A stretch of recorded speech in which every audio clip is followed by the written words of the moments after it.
On a distant world of cruel belief and harsh reality, Dr. Thanakar and his cousin, Mad Prince Abu, enter the city of Charn and become involved in a society of freedom, oppression, intrigue, and power.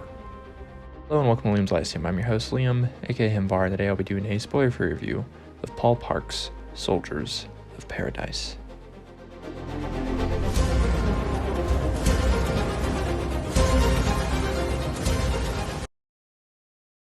Soldiers of Paradise is a 1987 novel and book one of the Starbridge Chronicles, of which I believe there's only two, or maybe three, by Paul Park. Now, this is a novel I was decently excited to go into, and just to give my feelings, first off, I feel like this had a lot of potential, but overall was a little disappointing, mostly because of just how hard it was to get through.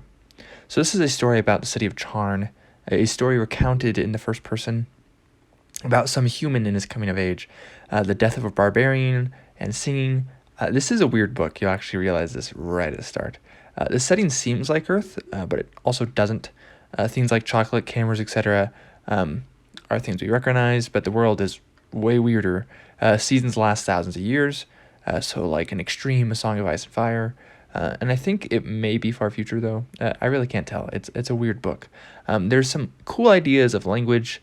The failures of language comes off as rather Lacanian. And then what about humanity and being in tune with yourself and being in tune with nature, and how that works? How do the stars play a role? Grain, for example, is truly not for humans. In a way, neither shoes or clothing. It's extremely primitive, and maybe you could call it a little romantic. In fact, it's so primitive they don't even have religion, which every human society has at such a level. So this kind of puts them on the field of other animals. It's very interesting. The whole story is melancholy, but I had a hard time looking away at parts, and I loved the mood of the setting. But at other times, it just really did not grab my attention. It's very slow going, and while it's interesting, not a lot seems to actually happen. In some ways, it's kind of comparable to like just how weird and intriguing the Book of the New Sun is by Gene Wolfe, but the Book of the New Sun is really easy to read. It's much more of a page-turner. This is not, and it's why I feel like it's pretty close to greatness, but it just misses it somehow. And I don't know if the other books hit it. I'm not actually sure I'm going to read those because I just had such a hard time actually finishing this novel. It took me a while. It took me way longer than it should have, considering it's only about 300 pages, rather. It does have some sexual parts, though it does that thing of referring to sexual organs as a sex or his sex or her sex, type of thing, which I think is weird, but whatever. In simpler terms, also, there are like two groups of people. One who live in a large city or large cities of civilization and are religious, and others who wander around in the plains. They wander in the snow and the ruins. The latter is oppressed by the former, and both are barbaric in parts, and this relationship is rather symbolic.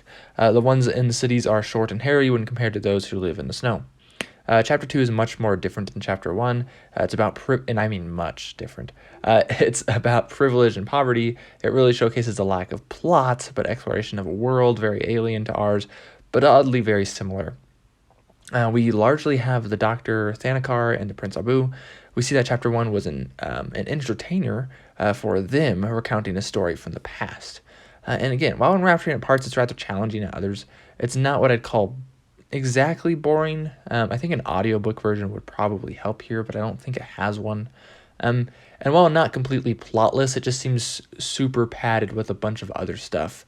And so while you have like this tiny bit of bone that's the plot, it's just surrounded by a bunch of fat or meat that's not, really part of any plot. At least it seems that way. Now, Paul Park, I'm not really sure. I don't think he's written much else besides this series. He did write one Forgotten Realms novel, and if you have been watching my content, you know I read Forgotten Realms novels. I will probably be reading that one at some point, but it takes place in the Moonshades, so I'll be reading it after I read the Moonshade trilogy and the Druid Home trilogy. So, anyways, this has been Liam from Liam's Lyceum. Let me know what you think of this book, if you've read it, or if it sounds interesting to you. I'll catch you next time.